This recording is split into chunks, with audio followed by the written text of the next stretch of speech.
Welcome to the AGEish podcast. Authentically and unapologetically keeping it real. Discussing all things middle-age-ish. A time when metabolism slows and confidence grows. Join fashion and fitness entrepreneur Ashley Badowski, former Celtic woman and founder of the Lisa Kelly Voice Academy, Lisa Kelly, licensed psychologist and mental health expert, Dr. Pam Wright, and highly sought-after cosmetic injector and board-certified nurse practitioner, Trisha Kennedy Roman. Join your hosts on the journey of middle-age-ish. Hello, everyone, and welcome back to another episode of AGEish podcast. I'm Trisha Kennedy Roman, and I'm joined here today with my co-host, not Ashley. I started to say Ashley, but Ashley is gone. She's having some car issues today, so we are missing our Ashley. But we also have Lisa Kelly and Dr. Pam Wright, and we are joined today with Niamh O'Connell, we're going to love her because she's from Ireland. And I said earlier, I've never met anyone from Ireland I didn't like, so welcome. Yay. We're so excited to have you. Thank you so much. I'm delighted to be here. It's really late there, right? Are you like 11:30 right now? It's 11:30. I've had my power nap. I got up, did some yoga. Oh, wow. Hydrated, and I'm ready to go. I'm a night owl anyway. Neve, I'm so disappointed. I remember you being the night owl. I am actually, but I've less energy now. I'm in my 40s. We're all the same. That night owl stuff kind of changes as we yeah. that fourth decade, I think. Yeah, and 3 kids will do it to you as well. And we homeschool, so it's busier too.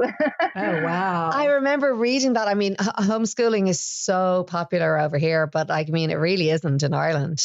That's right. But since the pandemic, a lot of people got a flavour of homeschooling during the lockdowns when kids were stuck at home and expected to still follow the curriculum while parents were still trying to work from home. I think there's maybe 2,500 on the register at the moment. That's incredible. Yeah, it's good fun. So you managed to do all of that and write books as well and be a nutritionist and do all these wonderful talks. Yes, I set up the wellness clinic. I was a stay-at-home mom between my second and third child for about 4 years.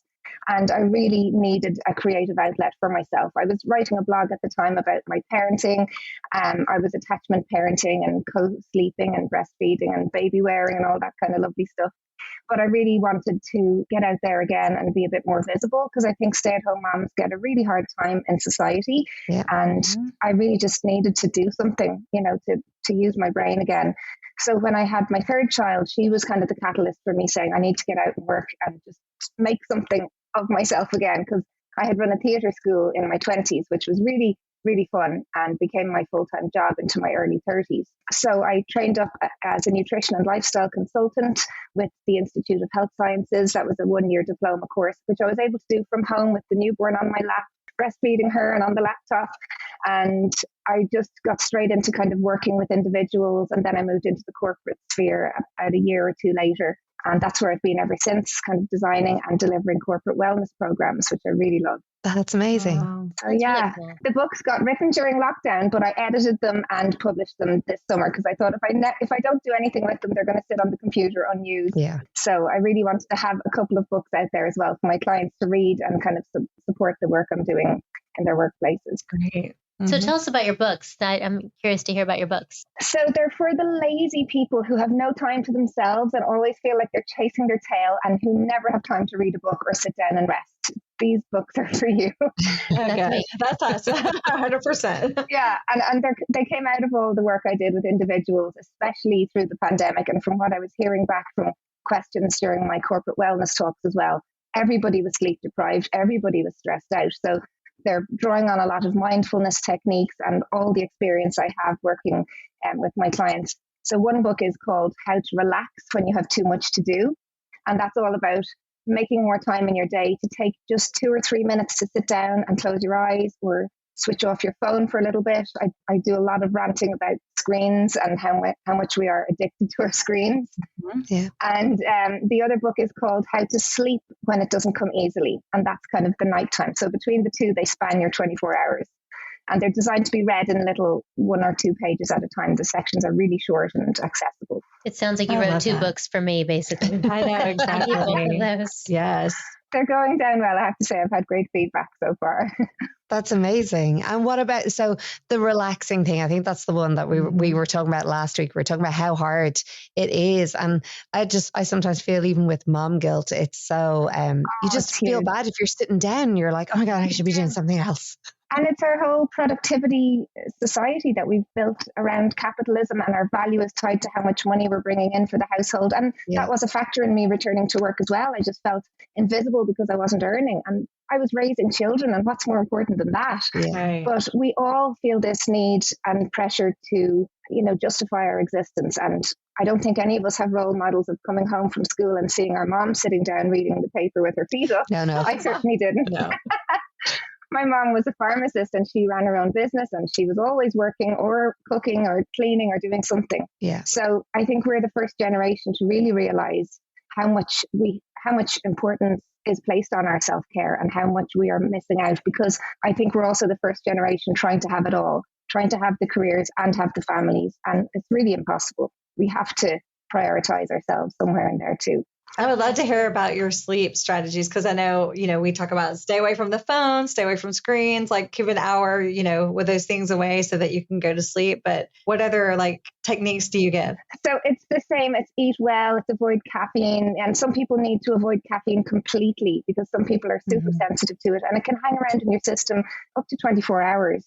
So the type of caffeine you consume can be improved as well. So for me, black tea has a gentler, well, for everyone who's sensitive to caffeine, black tea will give you a gentler buzz and a more sustained energy boost, rather than coffee, which will give you a really quick and intense buzz, but also maybe bring on anxiety or palpitations if you have too much of it, and affect your sleep, obviously, too.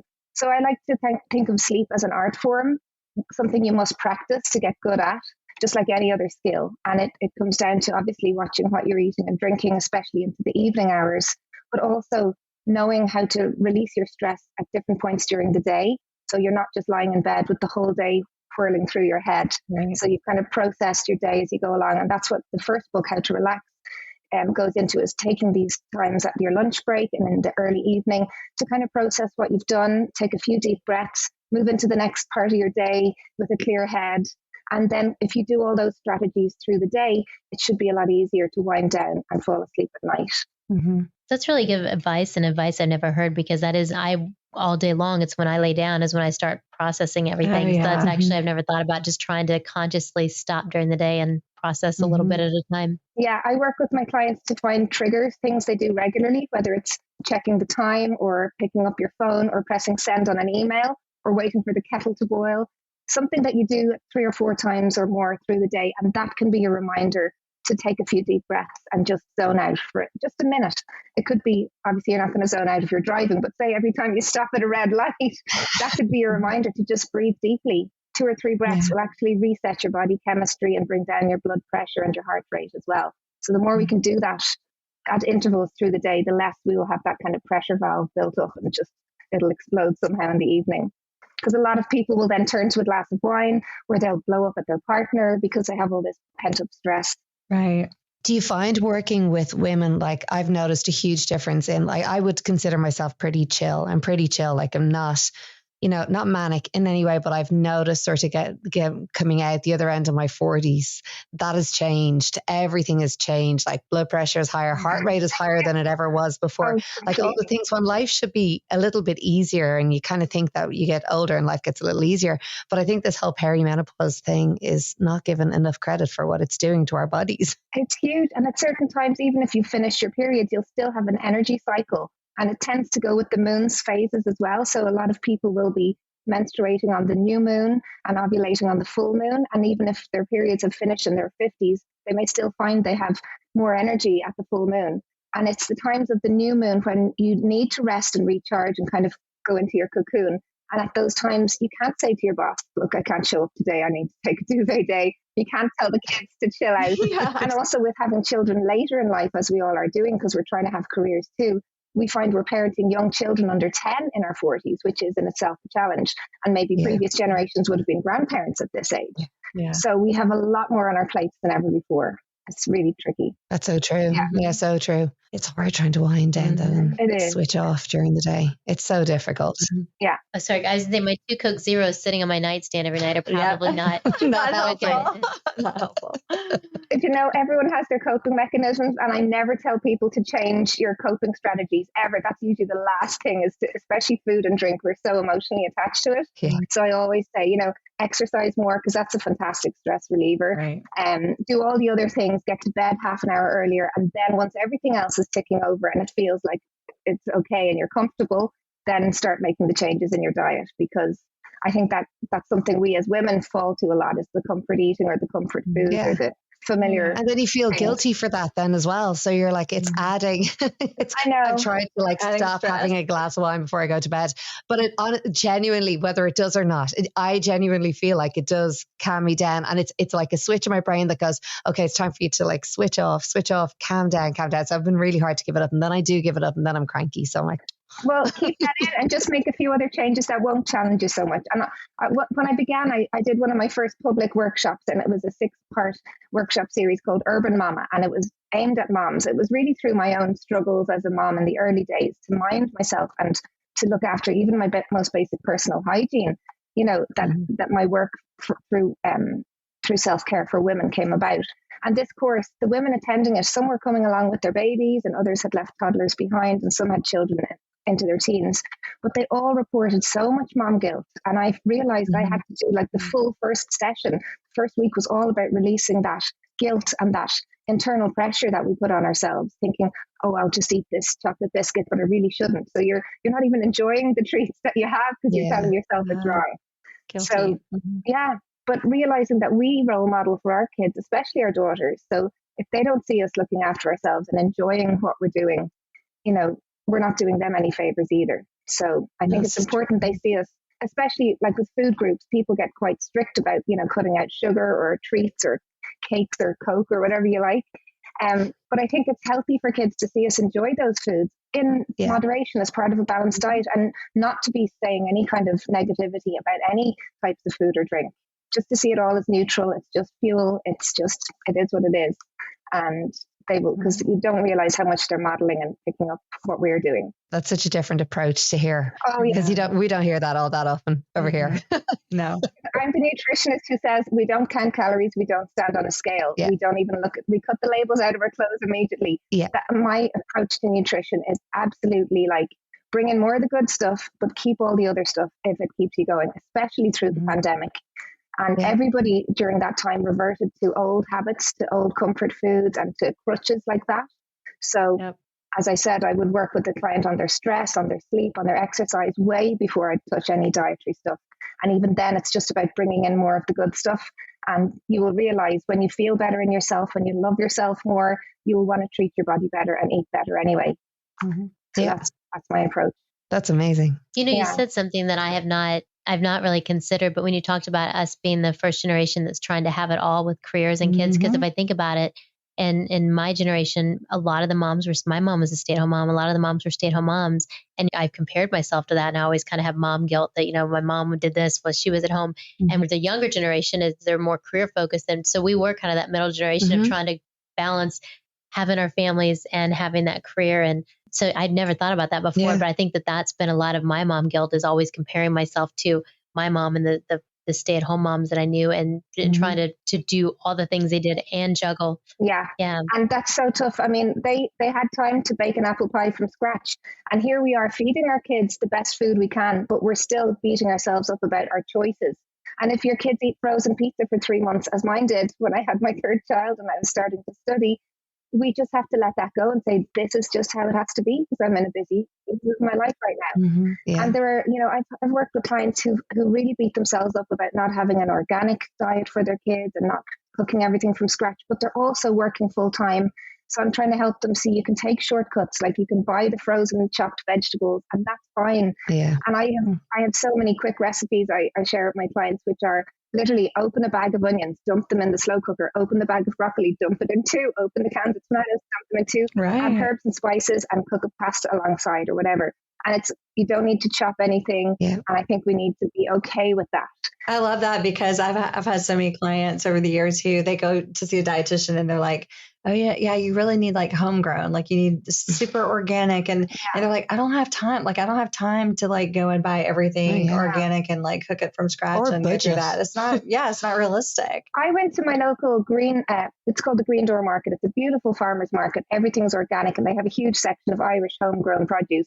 And I stood there last Sunday. I hadn't been in there for ages, because I've just been doing online orders from my supermarket, but everything comes frozen in plastic. Yeah. And I just looked at all the beautiful produce, the beets, the cabbages, the leeks, the potatoes, and I just thought, there's a lot of work there. I mean, you have to peel, you have to wash, you have to scrub, you have to chop, then you have to cook. Yeah. And I was just like, I can't do that now. And I could do it when I was a stay-at-home mom. I had a bit more time, but right now I can't. And I'm okay with that. Yeah. But it's taken me ages to get there. So. It is. And I think that I think in some ways, I think we've moved a little bit. Well, I definitely feel I have moved a little bit past caring what people think anymore. And I don't really look at Facebook and go, oh gosh, I wish I could do that. Mm-hmm. So I think some positives did come out of kind of COVID and everybody coping the very best that they could, kind of led us all to, go, no, I don't really care what you think. I'm just going to do what I do because I know what worked. Exactly. And what worked for you during that has been like, is what we carried through, thankfully.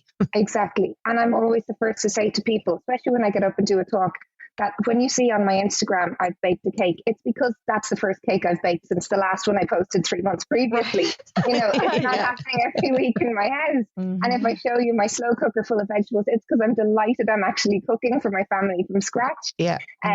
So I'm celebrating the wins there, but that's not the norm in my house. It's still very much cheese on toast and beans and microwave baked potatoes. Like, that's how we're getting by. And I see people, trying to have no microwaves and cook everything in this very holistic, organic way. And I just think it's fine if you are in that slow living thing and you're maybe homesteading. And I have this dream that my parallel life will be me with chickens in a country house, and I'll be making everything in my apron. But I live in a city and I work and I homeschool, and I know these are the shortcuts I have to make. And my kids are still eating well, so it's working. You know what I love about your advice? I think that's very different than a lot of health coaches I've heard is you're very real about, sometimes it's overwhelming. Well, you've got to do this, you've got to do this, you've got to do this. And it's almost overwhelming. We're like, okay, I'm not doing any of it. Yeah. And I love how you're very real on, do the best you can and, try to make these improvements. But I like how real you are with your advice there. Even a few minutes a day. Yeah. It doesn't have to be a long time, but a few minutes. Yeah, exactly. I think you have to be. And if I can't do it myself, I'm not going to tell someone else to do it. And I am the slowest person to make any changes. I have all my favorite foods. I like to eat them in rotation. I don't particularly like fruit and vegetables. I have to really force myself to eat them, and I'll only enjoy them if they're cooked. So, for me to tell someone to eat salads every day, it's not realistic because I'm not going to do it. And I know no one else is going to have time to prepare a fresh salad every day either. So I have tried lots of different kind of diets or eating ways, like intermittent fasting. I've tried going gluten-free. I've tried going yeast-free. I've tried loads of different things so that I can talk about them with my clients, because a lot of my clients will have tried and failed at different things. And they're all just fads, really. Not one of them is going to answer your questions. None of them are a full-on lifestyle change forever. And none of them will really make you feel good inside. I think it all starts with self-love. Mm-hmm. And the more you can work on untying the knots from your past life, where you might have traumas or worries and things that affect you still today in your behaviors, like it's CBT, it's your thoughts affect your feelings, which affect your actions. The more you can work that out, so the more you will want to treat your body better and eat better. So I'm always telling my clients to get a therapist alongside working with me, because invariably stuff will come up, and that's not my remit. And I have had, obviously, people in the past come to me and they say they want to change their diet, but the first session they're talking about their unhappy marriage. And I'm saying, look, you really don't need a nutritionist, you need a therapist. Therapy. Yes. So now it's in the info before I take on a client. It's like, you need to be working with a therapist, because stuff will always come up when you start to kind of open up and take time to self-reflect. Yeah. I love that. That's so true. Yeah. So we're always learning new things from Lisa. And just like your name, I was very confused on how to pronounce it because H is the MH. Yeah, the MH. It's, so Lisa's always teaching us new words. So what is something when you're coaching your clients that you think if you said it to an American, they would have no idea what you were saying? A good question. Oh, God, that's a great question. Because we just learned thumbs up is not good to give. Yeah, this is true. Thumbs up. I haven't enlightened them yet on the whole fanny thing. Oh, goodness, like fanny packs. Yeah. Yeah. I'll enlighten them after this. I'll tell them about that. Yeah. That's a really good question. I suppose I naturally kind of change my lingo when I'm speaking to people. I'll say diaper and garbage instead of nappy and rubbish, So I can't think off the top of my head. Maybe some kind of snack foods or something. Oh, I suppose what's tricky is for me, when you say chips or potato chips or crisps, and then the whole biscuits versus scones thing versus cookies. Oh, yeah. I just had this conversation in my house today as well. Yeah. So we call all kind of cookies biscuits. Yeah. So the biscuits over here, which we call them scones though. Oh. So we would have fruit scones and plain scones. So the scones that you love in your Southern cooking, they're like biscuits here, but we would call them plain scones. It's pretty much the same. They're a little lighter. The biscuits that they have here are a little lighter than scones, but yeah. So if I brought crumble cookie, you would say they were biscuits. Oh wow. Yeah, and even now we do kind of still have cookies though. So, but they're giant. So like cookies in Ireland would be like giant chocolate chip cookies or oatmeal raisin cookies. Yeah. But everything else smaller, like your Oreos, we would call those biscuits.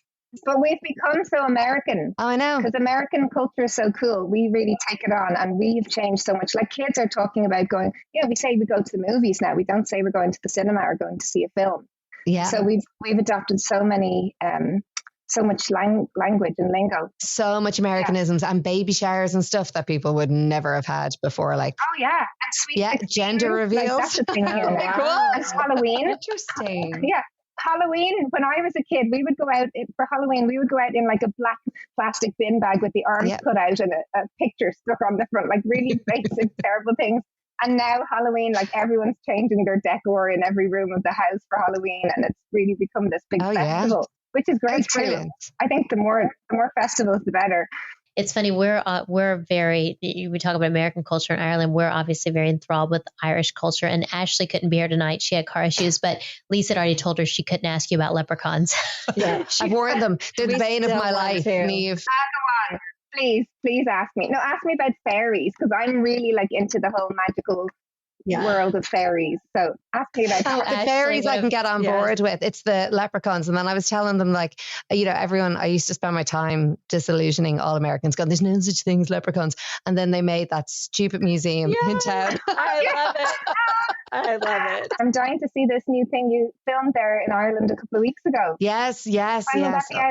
It went really well. Yeah, it was really good. It was so nice. It was so weird to go back and do it after so long. Like it's been 12 years nearly since I did it. So and it was back in the Helix as well, which is where it started. So it was fun. It was the first time I think in all the time I've done anything on stage that I kind of went, oh yeah, no, I've got this. I was a little bit like you. I was like, oh no, I've got this. This is good. This is easy. Because we weren't the main focus of the show, which was lovely. I was very happy to hand it over to the new girls who are they're gorgeous girls. Really, really nice girls. Oh, fab. But you like toured with young kids and everything. I don't know how you did it. Yeah, I actually, you know what? How did you do it? She doesn't even. I don't know how I did it. And I think about it all the time. And I think it's like anything. It's like any job. And you're so stressed out being a mom anyway. You just get on with it. But I just remember those times that you just had to go on stage and, the kids wouldn't have slept and you're trying to keep the kids quiet. I never wanted them to be a hassle on tour for anyone else. But we did it and the kids loved it and they still remember it. And people would ask all the time when you're on the road going, how do you do it with kids? I'm like, well, like every other working mom does it. You just do it. It's just that I had to live on a bus, that wasn't fun, but they were the best. They were with me and they really were the best touring kids I could possibly wish for. They were really good and they never caused any problems and the boys slept. They just loved it. Cian and Jack loved it. Ellie loved being the centre of attention, so much so she just didn't want to sleep. So and then as soon as I was pregnant on Harry, I was like, that's it, I'm done. I'm out of my contract right now. Actually did your time. Fair play. And you made a name for yourself. It's amazing. Well, it's been so nice talking with you. I appreciate you being up really late. So late. Yeah, tired so with late. us, I and know. It's been lovely. Thank you so much for having me. I'm delighted to be involved. And I've been enjoying listening to bits out of your other podcasts that you've had. And I've really enjoyed watching your other guests. And each one has had amazing takeaways for me. So I'll continue to follow them as well. Well, I love your realistic takeaway of just, doing the best you can, really. And so we'll definitely have links to your information, and really enjoyed our conversation with you. So thank you so much for being with us. Thank you so much, ladies. Thanks, Neve. Thank you. Good to see you. Thank you. Have a good night. Take care. Bye-bye. Bye. Bye, everyone. She's was so great. cute. That so proud of her. She's an incredible. And doing all she does in homeschooling, I can only I know. imagine. Yeah, and that's as I was saying to her, like it's so out of the norm to homeschool at home, and the way she chose to parent and the things she does is very out of the norm. So I'm even more impressed by her because there will be a lot of judgment. Irish people talk a lot. She's just real. We talk about being real and authentic. That's what And makes kind. you so likable. She's so kind. So Yeah. I love her ideas of just doing the best you can do. So It's all we can do. yes. Well, cheers to being Cheers. the best we can be. Yes. Doing the best you can do. Thank you for joining the ladies of the Middle AGEish podcast as they journey through the ups and downs of this not young, but definitely not old season of life. To hear past episodes or make suggestions for future episodes, visit www.middleageish.com. That's www.middleageish.com. You can follow along on social media at Middle AGEish. Also, if you have a moment to leave a review, rate, and subscribe, that helps others find the show, and we greatly appreciate it. Once again, thank you so much for joining us, and we'll catch you in the next episode of the Middle AGEish podcast.